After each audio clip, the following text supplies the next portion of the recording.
A local school district will have some employees carrying more than their ID badge on campus and in the hallways. The Okeechobee County Sheriff's Office has started training select school staff members to carry a gun at school. Now, their identities have to be kept private, of course, but News Channel 5's Michelle Casada got a firsthand look at the training that the sheriff says is more rigorous than what new recruits go through. Stand by, threat! Some of them have little to no experience with guns. Squeeze, squeeze, trigger control. And some couldn't wait to sign up for the Guardian program. I completed in 24 hours the application.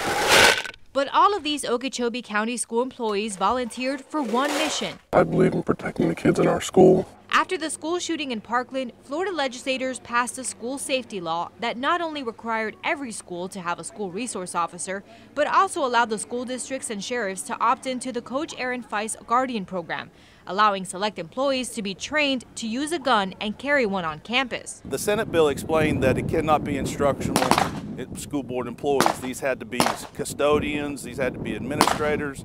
Okeechobee County Sheriff Noel Stephen told me Guardian volunteers go through an interview and background check process. And I said, well, why do you want to do this? They said, it's not that I want to, it's that if you're presenting me an opportunity to protect my kids. They all use the same verbiage, my kids, our kids. The Guardians have to go through 140 hours of firearms training. 3 rounds, target 1.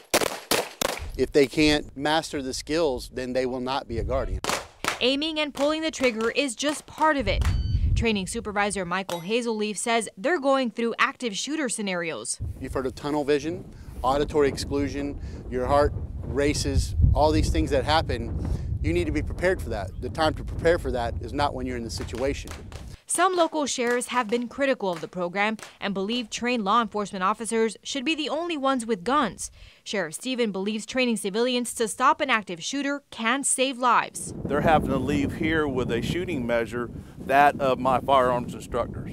The Guardians and deputies who have children in the school district strongly believe this program is a step in the right direction. I am not going to send and just put a gun in these people's hands and send them into a school with thousands of children and be responsible, because I am responsible for that round when it leaves that muzzle. So I honestly believe in this mission. I think for us to sit back and just hope it's going to disappear, that's not really a solution.